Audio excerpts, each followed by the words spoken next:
Shalom sahabat Alfitra Ministry, kita bertemu lagi setelah sekian lamanya kita tidak berjumpa ya, karena masing-masing ada kesibukan ya, bukan karena ikut lebaran atau maksudnya liburannya ya, bukan karena itu juga ya, tapi karena memang kita semuanya sedang sibuk, apalagi Kang Haryode ya, karena dia dalam pekerjaannya yang seperti kita tahu ya, dia bekerja di sebuah hotel jadi sibuk, dan Bang Heri juga sibuk ternyata dengan berbagai pelayanannya. Jadi sahabat Alpetra tidak usah kecewa karena hari ini kembali Alpetra Ministry akan menemani sahabat Alpetra semuanya yang selalu tetap cinta Tuhan, cinta keluarga, dan jaga kesehatan.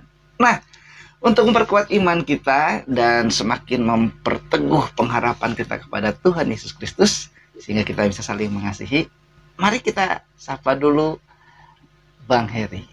Shalom Abang, apa kabar Bang? Salam sahabat Alpetra, jumpa lagi. Lama nian kita nggak podcast lagi, tapi bersyukur hari ini dengan waktu yang ada kesempatan kita jumpa lagi. Shalom, sehat selalu, Tuhan Yesus memberkati kita. Sehat, Tuhan Yesus memberkati kita semuanya. Wah Bang, kemarin masa libur itu banyak sih juga yang nanya ya, kemana sih gitu. Ya itu tadi udah kita jelasin ya, bahwa kita masing-masing ada kesibukan. Banyak ya? Banyak, ini kok sampai hampir 2 minggu katanya gitu. Nggak ada konten ya, mohon maaf. Ya rasanya sih mau 2 minggu ya, lama juga. Iya, yang waktu live nggak jadi itu, loh kok kenapa nggak ada lagi katanya gitu ya. Mohon maklum ya. Oke, Bang, kita langsung aja nih Bang. Dalam kesempatan ini kita mau bahas secara sederhana aja mungkin ya Bang ya. Jadi kita akan kembali mereview tentang 12 pengakuan iman rasuli secara sederhana aja sambil ngobrol. Nanti sahabat Alpetra yang mau bertanya silahkan tulis di kolom komentar, dan nanti seperti biasa Bang Heri akan menjawab. Bang, sebelum masuk Bang, ini selalu jadi pertanyaan Bang. Sebetulnya kehidupan setelah kematian itu ada nggak sih? Sebetulnya udah pernah kita bahas ya Bang ya, mungkin orang masih penasaran gitu. Secara singkat Bang, mengenai kehidupan setelah kematian. Nah sahabat Alpetra yang belum nonton videonya bisa nonton nanti ya secara lengkap tuh. Ini secara singkatnya aja, silakan Bang.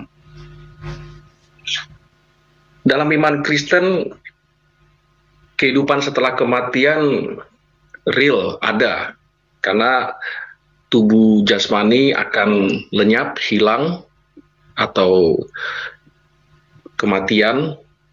Kadangkala kita lihat dikubur, dikremasikan, atau tidak ditemukan, mungkin karena lain hal, tapi iman Kristen menyebutnya setelah kematian ada kehidupan, dan kehidupan disebut di sana Firdaus bagi mereka yang saat di bumi percaya kepada Kristus, ya.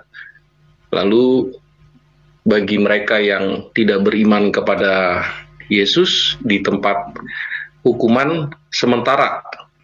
Jadi dua-duanya sama-sama di tempat yang khusus ya, istilah teologisnya itu intermediate state, semacam halte ya. Dari Lukas pasal yang ke-16 ayat 19 sampai 30 data atau informasi disebutkan di sana kisah orang kaya dan Lazarus ya, Kang Alfa ya, sahabat Alpetra. Iya. Nah, Bang, kita akan kupas yang tentang khusus makna kebangkitan daging atau kebangkitan orang mati ya. Nah ini gimana nih benernya nanti dalam hal ini kita tentunya akan mengulas juga tentang syahadatnya orang Kristen. Loh, memang Kristen ada syahadatnya? Ada, tapi itu salah satunya pergunakan kata itu oleh Harun Hadibiono ya Bang, dalam bukunya Pengakuan Iman ya. Dia menggunakan kata syahadat gitu.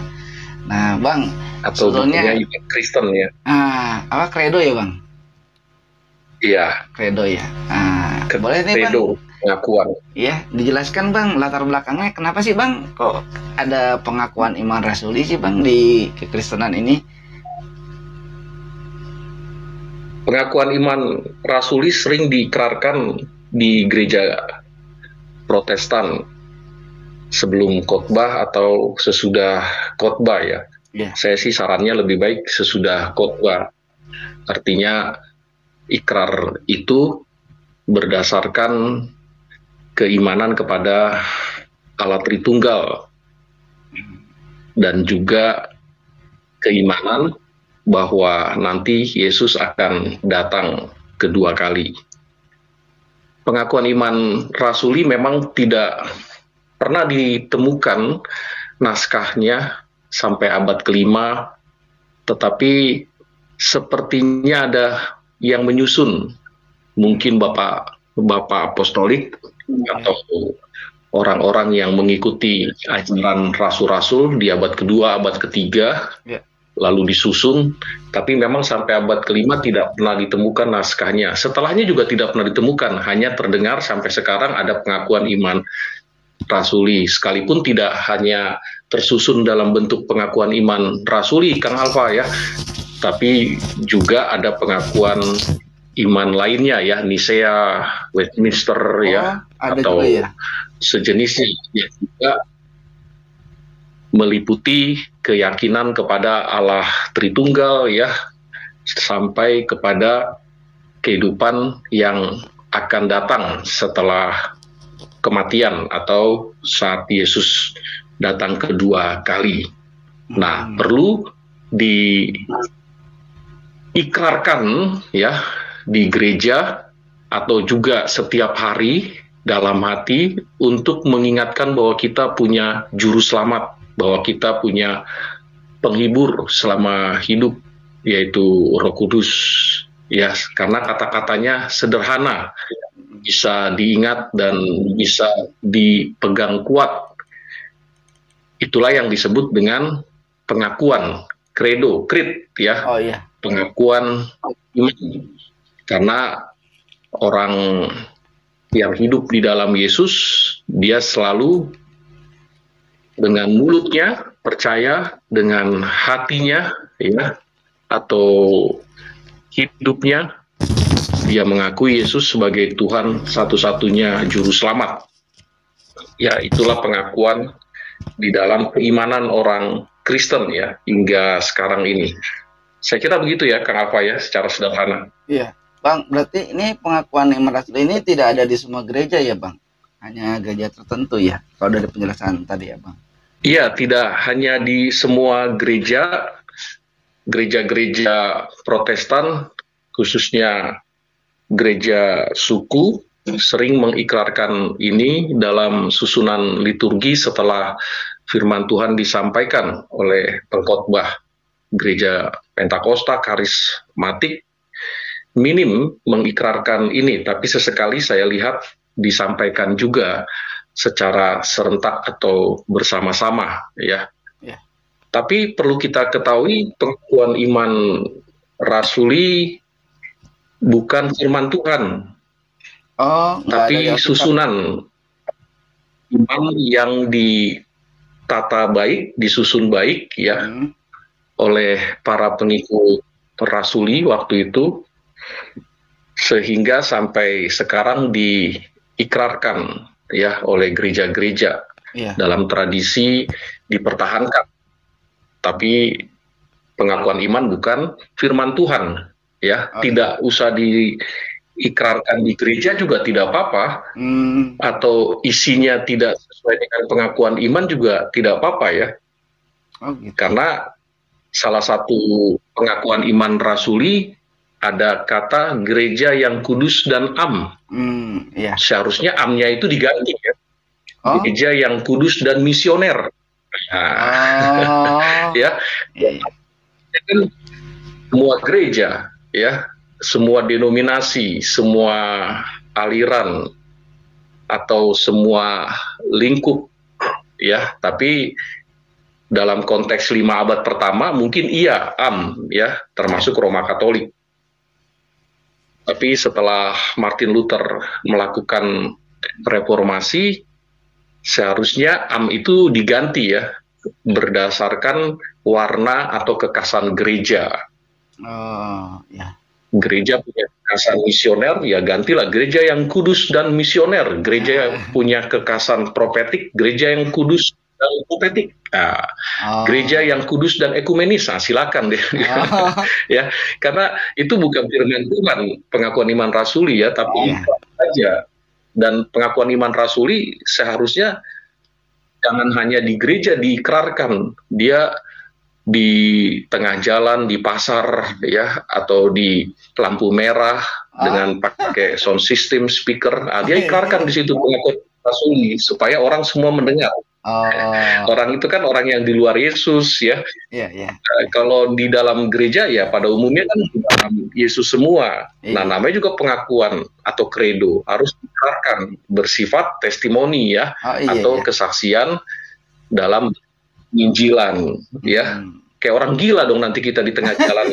Ya enggak juga, namanya juga pengakuan. Perhatikan ya. Aduh. Ya itu kritisi saya saja ya terkait dengan pengakuan iman rasuli yang sering diikrarkan di gereja ya. Kenapa di gereja doang? Di lampu-lampu merah ya. Iya, kayak orang jualan kan. Ayo dipilih ya. Mereka kan sudah mengikrarkan juga bahwa dagangannya mutu kan. Ayo 3 potong sekian. Nah, begitu ada kita pengakuan iman kita harus diikrarkan. Nah, itu salah satu pengakuan ya kan, tadi saya bilang ada pengakuan Nisea, ada pengakuan Westminster, ada pengakuan lain ya. Bahkan mereka bertolak dari Matius pasal 22 pengakuan imannya, yaitu kasihlah Tuhan Allahmu, kasihlah sesamamu, kasihlah dengan segenap jiwa dan lain sebagainya. Nah, itu juga pengakuan iman yang orang lain menekankan pengakuan iman yang sebenarnya seperti apa, beragam ya, seperti itu. Tapi setidaknya yang sederhana itulah pengakuan iman rasuli. Tapi para rasul tidak pernah membuat itu, Kang Alfa, sahabat Alpetra, tidak pernah ya. Mereka hanya menulis dan sekarang tulisannya menjadi firman Tuhan di tangan kita. Jadi apakah pengakuan iman rasuli adalah firman Tuhan? Tidak. Itu susunan yang mungkin disusun oleh orang-orang yang mengikuti ajaran Rasul dari abad 3 sampai abad 5. Bahkan tidak pernah ditemukan sampai sekarang naskahnya. Bang, berarti pengakuan iman ini bukan syarat untuk masuk jadi Kristen kan ya Bang? Karena kan kalau dari Alkitab kan setiap orang yang mengaku percaya kepada Tuhan Yesus itu ya pengakuannya, dengan lidah mengaku dan dengan hati percaya bahwa Yesus Kristus adalah Tuhan, maka dia akan diselamatkan. Itu lebih tepatnya Bang. Pengakuan iman ini berarti bukan kan Bang? Bukan. Puji Tuhan, saudara, dan kita tetap mengingat ya prioritas di dalam kehidupan kita. Cinta Tuhan, cinta keluarga, jaga kesehatan. Bang, ini katanya ada yang bilang 12 poin, ada yang bilang enggak ada, itu dibikin-bikin itu biar buat hafalan gampang. Sebetulnya enggak 12 poin, itu satu aja katanya. Itu gimana Bang?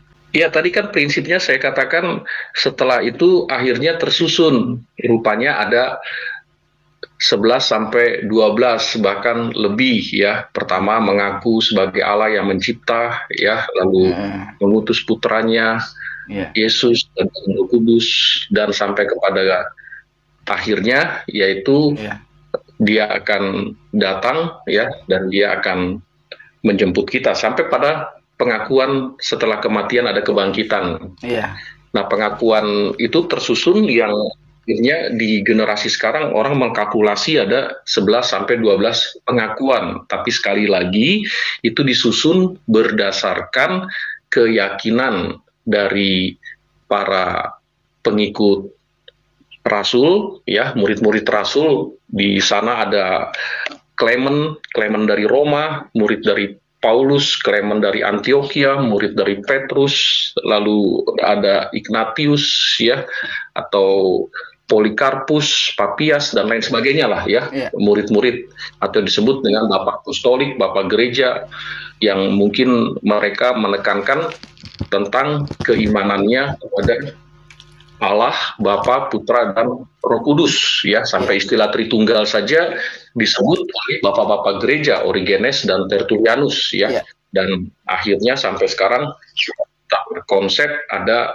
istilah Tritunggal, ya, Iya. Allah yang satu esa, ya, dengan 3 pribadi seperti itu. Lalu muncul juga pengakuan iman rasuli, lalu diikrarkan, ya, silakan, nggak apa-apa diikrarkan, ya, tapi menurut saya konteks mengikrarkan itu jangan hanya di gereja saja, tapi kalau perlu di tempat umum, ikrarkan aja, ya, Iya. kan sekalipun mungkin nggak siap atau mungkin nggak pantas Iya, ya secara sosial, ya, Iya sih, ya. dan lain sebagainya. Nah, Iya sih. dengan urutan pertama, kedua, ketiga, keempat, bahkan menjadi hafalan, ya, untuk ujian pendidikan agama, ya, atau pelajaran agama di sekolah-sekolah, prakteknya mengaku iman rasuli, pengakuan iman rasuli, ya, dia hafal gak nih, ya, Iya, seperti iya. itu. Tapi pas ditanya, kamu mati kemana, ya? Enggak, ke surga. Nah, dia nggak yakin, ya. Waduh. Jadi cuman hafalan saja. Seperti itu. Iya. Iya. Iya sih, Bang. Wah, ini berkaitan dengan poin-poinnya juga nih, Bang. Itu kok kenapa juga, Bang, ada kata-kata yang menderita sengsara di bawah pemerintahan Pontius Pilatus? Nah, itu kenapa dia bawa-bawa nama Pontius Pilatus tuh, Bang? Ya, karena memang bukan firman Tuhan sih. Iya, saya juga heran kenapa bawa nama tokoh itu, ya, pemerintahan Pontius Pilatus, ya, artinya mungkin penyusun ingin mengemukakan bahwa ada fakta di era kekuasaan, ya, Pontius Pilatus yang memutuskan untuk dia disalibkan. Jadi ada sengsara Yesusnya di sana, ya, yang oleh para nabi sudah dibuatkan dan digenapilah di era itu.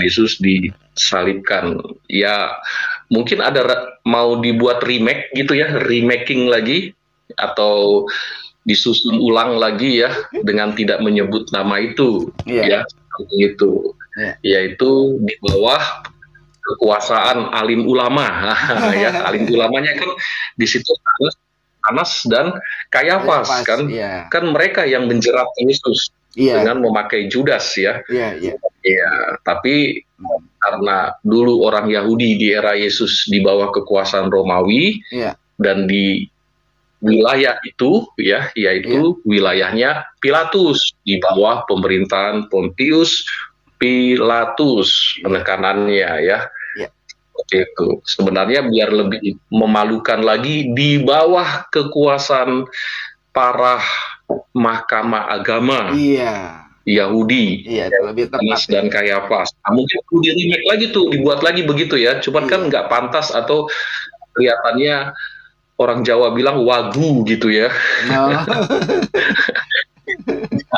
Nggak biasa seperti itu. Nah, makanya itu kan pengakuan, Kang Alfa, ya, namanya juga pengakuan. Ya, kadangkala orang yang mengaku dalam pengakuan iman rasuli rutin diadakan di gereja, pastikan aja keimanannya dengan menanyakan, yakin nggak mati masuk surga? Kalau dia ragu, nggak pantas selama ini dia mengucapkan itu, kan? Nggak tahu artinya mungkin. Iya, mungkin gitu, karena suka ada yang gitu juga, ya, kalau ditanya tuh iya kalau masuk katanya, kalau enggak, nah itu kalau udah dikasih penjelasan juga mudah-mudahan misalnya dikasih penjelasan gitu, kalau mau yakin masuk surga ini jawabannya, tetap aja dia bilang iya kalau masuk. Ya sudahlah, kan tegar tengkuk itu sudah biasa lah di manusia itu, ya. Percaya ya, sebenarnya dia ragu, ya. Iya, percaya puji Tuhan, tidak percaya ya terserah. Kalau mau sebagai titelnya Kristen aja, sebagai agama, ya silakan. Tapi kalau mau dipercaya sebagai anak Allah, pewaris kerajaan Allah, ya percaya dan mengaku gitu, ya, Bang. Nah, nanti di kesempatan ke depan ini, ya, dalam masa Jumat Agung nih, sahabat Apetra, ya, kita akan bahas disalibkan, mati, dikuburkan, turun ke dalam kerjaan maut, naik ke surga. Nanti akan dijelaskan oleh Bang Heri nih di masa Jumat Agung sampai Prapaskah ini. Sekarang kita lanjutin dulu tentang kredo lagi nih. Nih, Bang, ini yang menarik tadi udah Bang singgung, ya, gereja yang kudus dan am itu gitu. Terus juga ada persekutuan orang kudus nih, Bang. Nah, ini di pengakuan iman ini yang dimaksud persekutuan orang kudus itu siapa, Bang?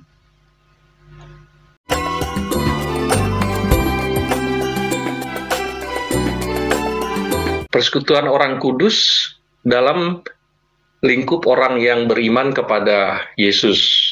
Tulisan Paulus yang sekarang menjadi firman Tuhan, yaitu surat-suratnya, selalu menyapa kepada orang kudusnya, orang yang di dalam Yesus.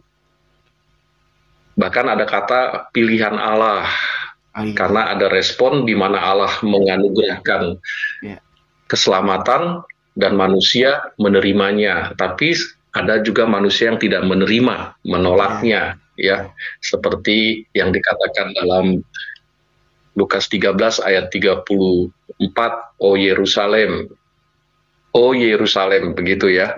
Kalau anak ayam aja mau datang kepada induknya kok tidak mau. Nah, begitu juga Paulus menyapa ada orang yang dipilih ya, karena dia mau merespon firman Tuhan, mengaku dosa, terima Yesus. Nah, itu kredo yang utama itu, Kang Alfa ya. Dia mau membuka hati dan menerima Kristus dalam hatinya ya, pikul salib dan mengikut dia. Nah, tapi kalau yang mereka menolak, ya itu yang disebut tidak dipilih ya. Ya, karena menolak ya, itulah istilah yang orang manusia lama. Di Efesus pasal 3 istilah manusia baru Paulus memakai ya, dan Tuhan Yesus juga menekankan kepada orang yang mau mengikutnya tidak dalam paksaan, tidak dalam terpaksa ya, atau juga faktor makanan, faktor materi atau jabatan, tidak ya. Nah, itu sebabnya perlu ada kredo yang terus ya, bahkan bisa disederhanakan lagi Kang Alfa ya. Pengakuan iman rasuli itu yang berurut sampai 11-12 tersusun ya. Ya sederhanakan aja ya. Yaitu mengaku Yesus sebagai Tuhan dan Juru Selamat. Jiwaku mengaku, hatiku, pikiranku, mulutku, Yesus sebagai Tuhan dan Juru Selamat. Ya, artinya pengakuan iman sendiri ya. Nggak harus pakai alat bantu. Pengakuan iman rasuli, pengakuan pengakuan Westminster ya. Atau pengakuan khusus Alpetra, bisa ya. Oh, bisa ya. Pengakuan apa? Cinta Tuhan, cinta keluarga dan jaga kesehatan. Nah, itu pengakuan yang bersifat dorongan ya, advice supaya sahabat Alpetra semakin gigih cinta Tuhan, militan ya. Ya, Tuhan yang dimaksud Tuhan Yesus ya, bukan Tuhan lain ya. Seperti itu. Pastinya dong. Jangan di server maksudnya ya. Iya. Aduh, jadi menarik nih. Bang, kalau ini ya kita lanjutin lagi nih Bang. Kalau kebangkitan, kan ada poin tuh yang terakhir itu kebangkitan orang yang hidup dan hidup yang kekal. Tapi Bang, ada juga yang bilang aku percaya kepada kebangkitan orang mati katanya. Tapi ada yang bilang kebangkitan hidup. Nah, itu yang benar yang mana Bang? Waduh, jawabannya lagi-lagi kayak tadi ya, karena bukan Alkitab ya udah terserahlah. Mau diganti ya Bang ya, kayak tadi itu diganti sama misioner gitu. Gitu mungkin nih Bang, atau gimana nih Bang? Misioner. Ya seharusnya ya. Ya memang ada perubahan beberapa kali. Dulunya kebangkitan daging ya. Lalu kebangkitan dan lain sebagainya. Ya. Nah, karena kita meyakini Yesus berkuasa atas hidup manusia, Yesus berkuasa atas kematian, orang mati dibangkitkan ya, pemuda Nain dalam Injil Markus dan juga Yohanes, Lazarus dibangkitkan, bukti bahwa dia kalau nanti timingnya, waktunya, maka orang yang percaya kepada Kristus dibangkitkan, ya, dibangkitkan dan ditempatkan ke tempat yang dimana Tuhan akan mengumpulkan, ya. Nah, kebangkitan daging, kebangkitan tubuh, kebangkitan orang mati sebagai wujud keimanan Kristen yang memang menekankan bahwa setelah kematian ada kebangkitan. Kapan itu? hari hanya Tuhan Maranatha atau dia datang. Tapi sebelum dia datang atau sementara kita masih di bumi dan ada yang kita kenal atau saudara atau yang kita cintai mati, itulah yang tadi saya sebut intermediate state atau haltenya ruang Allah atau dalam bahasa Yunani disebut Hades ya. Melihat Hades itu tinggal lihat di Lukas 16 ayat 19 sampai 31. Di sana Tuhan Yesus mengajarkan tentang kehidupan setelah kematian. Nah, dalam kredo pengakuan iman rasuli, sekalipun itu tidak pernah dibuat oleh rasul, tapi di gereja sering kita ucapkan, dalam keimanan setelah kematian ada kebangkitan. Atau pada waktu Maranatha, kita dikumpulkan, bangkit tuh, ya. Orang-orang yang beriman seperti itu. Ya, orang yang tidak percaya ngapain dibangkitin? Karena memang udah tempatnya udah lain, kan gitu kan? Iya.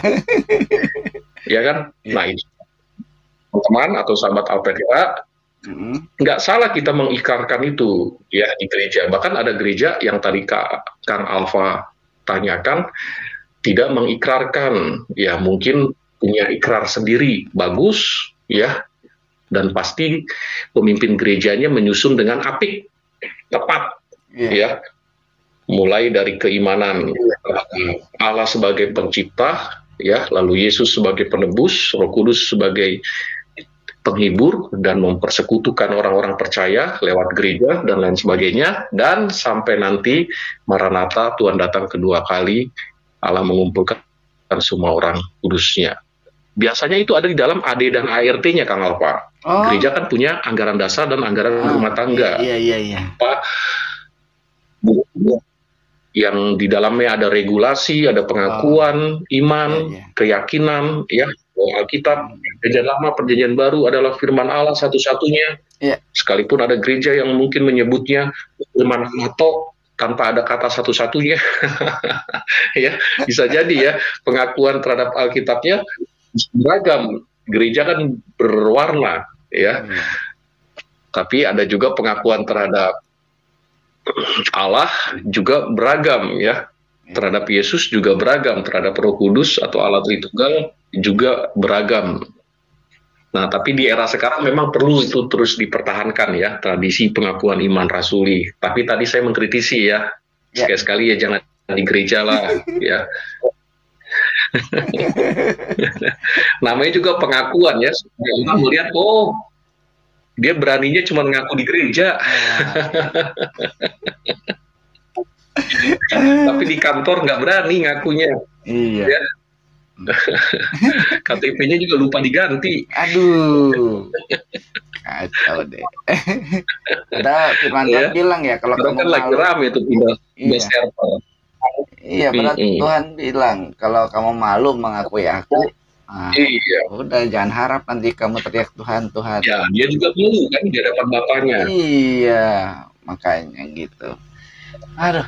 Nah, Bang, ini yang menarik tadi Abang bilang kan tentang keyakinan masuk surga ya. Terus juga tadi Bang sebut mungkin kita harus kasih advice gitu. Dalam pengakuan iman juga kok berani-beraninya ya di pengakuan iman itu bilang dan mengimani kehidupan yang kekal gitu. Berarti hidup kekal itu di surga. Nah, Bang, boleh dong Bang dikasih advice bagaimana supaya kita hidup kekal dan masuk surga.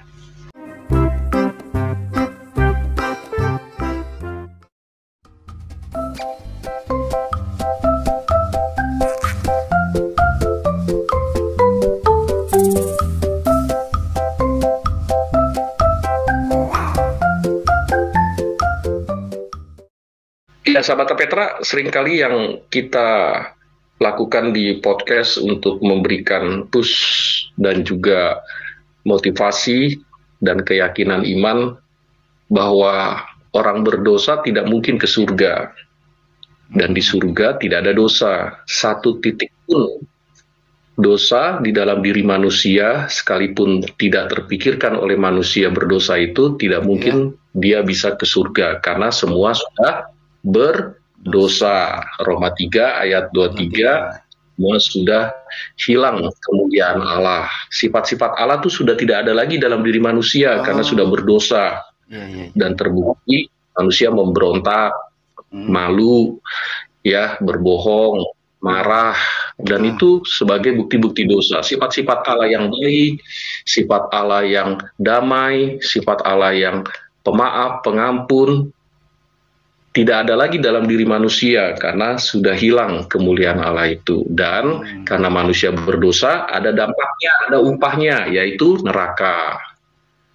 Roma 6 ayat 23, mau ya, karena berdosa, maka manusia hanya dapat diselesaikan dengan neraka, hanya maut yang dapat menyelesaikan. Usaha manusia bisa nggak? Tidak. Persembahan, perpuluhan, sedekah, ibadah, sampai bertingkat-tingkat mesbahnya, atau mendatangi tempat-tempat suci, ya, tetap tidak bisa menyelamatkan. Betul nggak, Kang Alfa ya? Filsafat tidak bisa menyelamatkan. Gelar doktor, profesor, bahkan dia terkenal secara publik, ya, dia artis, tetap dia orang berdosa, ya. Pasti dia tidak mungkin menyelesaikan dosanya, karena dosa upahnya neraka, maut. Roma 6 ayat 23, ya. Nah, harus diselesaikan sama siapa? Pribadi yang tidak berdosa, pribadi yang berkuasa, yaitu Allah sendiri. Nah, Allah mengutus putranya, anak yang tunggal, yaitu Tuhan Yesus Kristus. Allah menjadi sama dengan manusia. Bukan berarti Allah nggak bisa ke dunia atau menjadi sama dengan manusia. Karena Allah berkuasa, maka bisa dong jadi sama dengan manusia. Itu sebabnya karena Allah berkuasa, dia mengutus Yesus supaya menyelamatkan orang yang berdosa. Dan selesai dosanya. Sehingga bisa ke surga. Di surga jalannya terbuat dari emas. Di surga tidak ada derita, tangisan. Ya, di surga tidak ada dendam, tidak ada marah. Itu sebabnya semua bisa ke surga asal lewat percaya dan mengaku beriman kepada Tuhan Yesus. Bukan mengaku pengakuan iman rasuli, bukan, Kang Alfa. Ya.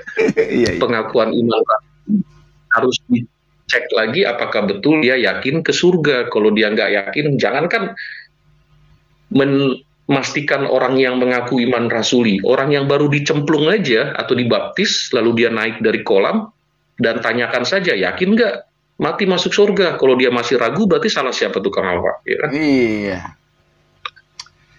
Aduh. Yang ngajar ya. Atau salah orangnya. Nah, jadi teman-teman atau sahabat Alpetra, ya, keyakinan iman Kristen itu yaitu menerima Yesus dan mengaku sebagai Tuhan dan Juru Selamat, dan melakukan seluruh firman Tuhan atau Alkitab, ya, di dalam kehidupannya supaya bertumbuh setia, ya, tidak banting setir atau lock pindah server, tidak, ya, seperti itu. Karena waktu Tuhan Yesus datang nanti, berdasarkan Lukas 18 ayat 8, akan ditanya Tuhan Yesus, adakah iman di hatimu? Nah, begitu kan? Adakah iman? Bukan ditanya apa agamamu? Wah, bukan, ya. Tapi yang ditanya, adakah iman di hatimu? Iya. Kalau dia masih bertahan sampai Yesus datang kedua kali, bukti bahwa dia masih beriman kepada Tuhan Yesus. Begitu ya, Kang Alfa. Nah, itu sahabat Alpetra ya. Saya rasa jelas banget ya, kalau sahabat Alpetra saat ini yang lagi nonton belum yakin masuk surga kalau nanti saatnya tiba ya, atau juga masih bingung gimana saya bisa yakin. Tadi sudah dijelaskan oleh Bang Heri ya, secara jelas banget itu. Jadi buat sahabat Alpetra yang saat ini lagi nonton, yang hatinya merasa ada getaran dari Roh Kudus ya, aduh, saya kayaknya harus menerima Tuhan Yesus, mengaku percaya kepada Yesus Kristus adalah Tuhan dan Allah saya secara pribadi. Ayo buka hatimu dan berdoa, minta ampuni dosa. Tadi Bang Heri menuntun seperti itu ya, minta ampuni dosa dan juga terima Tuhan Yesus sebagai Tuhan dan Juru Selamat secara pribadi. Wah, luar biasa sekali ini, Bang. Oke, Bang. pengakuan iman ini tadi sudah dijelaskan sama Abang juga bahwa bukan sebagai hal yang mutlak ya Bang ya. Nah baiklah, supaya lebih afdol dalam mengakhiri, seperti biasa Bang closing statement dulu Bang. Ya, sahabat Alpetra, tradisi gereja seperti pengakuan iman rasuli mengajak kita untuk mengingat kembali atau mendorong kita untuk mengikrarkan, meyakini secara teguh keimanan kita. Tapi tidak hanya sekedar di gereja, di rumah pun kita ikrarkan terus, baik dalam hati kita maupun kepada orang lain. Jangan takut kita mengaku iman kita kepada masyarakat, kepada orang yang tidak mengenal Yesus. Bukti bahwa kita mengakui Yesus sebagai Tuhan dan Juru Selamat dalam hidup kita satu-satunya. Bukan salah satu, tapi satu-satunya kebenaran. Dan sahabat Alpetra, bahwa kehidupan sahabat Alpetra, saya dan Kang Alfa, apabila kita sudah dijamin oleh Tuhan Yesus, mati pun ada jaminannya, jelas, tidak takut seandainya ada gempa bumi, celaka, atau kita hari ini mati, kita sudah ada yang jamin. Dan jaminan itulah yang pernah kita putuskan untuk mengaku dan menerima Yesus sebagai Tuhan dan Juru Selamat. Jelas di dalam Alkitab menyebutnya begitu, seperti pengakuan dari Petrus. Tuhan Yesus bertanya kepada banyak murid dan orang lain, menurut kamu, aku ini siapa? Ada yang menyebut Yeremia, ada yang menyebut Elia, ada yang menyebut Nabi. Ya, tapi kata Petrus, engkau Mesias, engkau Juru Selamat, engkau yang dijanjikan. Nah, bayangin, dia dari latar belakang nelayan, bukan orang pintar, tapi dengan imannya sendiri dia mengaku Mesias, Juru Selamat, yang dijanjikan bagi segala bangsa. Nah, mau nggak kita terima Yesus sebagai Tuhan, sebagai penebus? Ada yang menunda, ada yang tidak siap dengan alasan kok Tuhan mati. Padahal matinya Tuhan itu, atau Yesus Kristus itu, untuk seluruh dosa manusia, sehingga ditebus. Sekarang kita mau nggak menerima dia sebagai penebus? Nah, tadi saya sebut ada yang menunda, ada yang nggak siap, ada yang nggak mau, bahkan ada yang mengolok-ngolok. Nanti pas Yesus datang baru menyesal. Penyesalan terakhir ya, Kang Alfa, jangan ya. Seperti itu. Baik, sahabat Alpetra Ministry, rupanya pertemuan kita di kali ini singkat ya.